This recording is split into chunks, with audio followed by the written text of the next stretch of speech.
There is a silent law that rules the world of those who rise. A law no school will ever teach you. A law no friend will ever warn you about. And yet, the moment you break it, your life begins to collapse in ways you cannot explain. Friedrich Nietzsche understood this law better than any man of his century. He watched the strong fall. He watched the brilliant disappear. He watched the rising ones get crushed by invisible hands. And he discovered something disturbing, something almost no one is willing to admit out loud. The moment you celebrate your success in front of others, you sign your own sentence. But why? Why would something so natural, so human, so innocent be the very thing that destroys you from the inside out? Stay with me, because what you are about to hear will rearrange the way you see every person around you.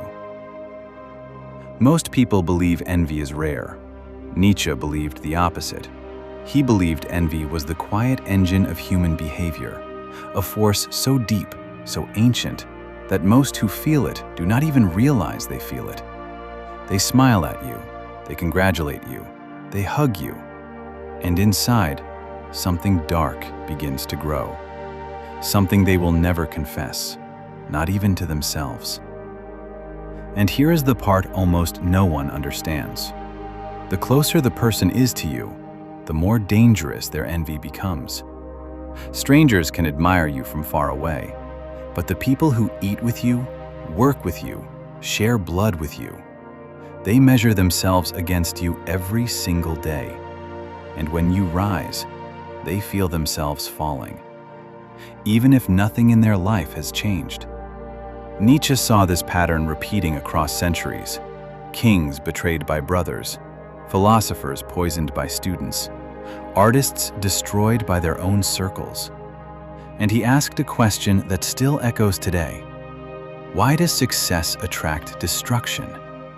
Why does the man who celebrates loudly disappear quietly? The answer is hidden in something he called the will to power. Every human being, he said, carries an invisible hunger, a hunger to feel superior, a hunger to feel chosen, a hunger to feel above. And when someone close to them rises, that hunger turns into a wound they cannot show, a wound they cannot name. So they hide it behind smiles, behind compliments, behind silence. But the wound never sleeps. And here is where it gets darker. Because Nietzsche noticed something almost no one talks about. The envy of the weak is not passive. It moves, it plans, it waits. It searches for the perfect moment to pull you back down. Sometimes through gossip, sometimes through sabotage, sometimes through abandonment at the exact moment you needed loyalty the most. You think you are surrounded by friends, but you may be surrounded by mirrors. Mirrors that crack the moment you begin to shine. And the more you celebrate, the louder the cracks become.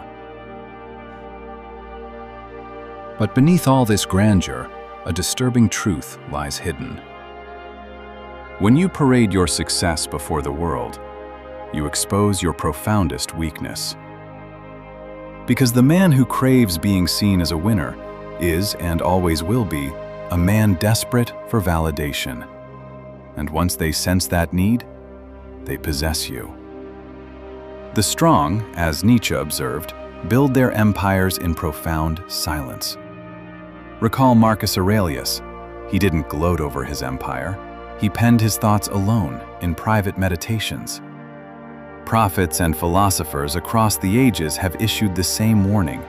Do not expose your treasure. Do not reveal your weapon, and never, ever show your wound. Yet, here we are, imprisoned in the loudest century of human existence. People declare every trivial triumph and then stand baffled when their worlds quietly collapse. The crowd does not forgive those who ascend in its presence. When you take that stage, you awaken something internal, something dangerous. the insidious intoxication of the ego. Slowly, imperceptibly, you stop living your life and begin performing it. You chase claps instead of mastery, because applause, it is the most volatile currency on this earth. The man who celebrates loudly is the man terrified of the silence, because in the quiet, he cannot endure the unbearable weight of his own existence without external evidence that he matters. So what is the path? What did Nietzsche suggest for the rare few willing to listen? He suggested something almost forgotten in our time: the discipline of the closed mouth. The discipline of the hidden victory. The discipline of letting your work speak when you have grown tired of speaking. He suggested that you celebrate alone, that you whisper your wins to the wind, that you treat each achievement like a seed, not a trophy, because seeds buried in silence grow into forests. Trophies displayed too early become tombstones. And the strongest among us, he said, are not the loudest. They are the ones whose silence carries more weight than another man's entire life. So the next time something good happens to you, pause, breathe, look around. Notice who is truly with you. Notice the slight shifts in tone. Notice the small delays in their smiles. Your success is sacred. Do not throw it to the crowd. Build quietly, rise carefully. Speak only when the work is undeniable.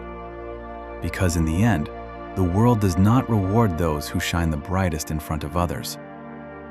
The world remembers those who became unstoppable in silence and only revealed themselves when no force on earth could pull them back down. The loudest life is rarely the deepest.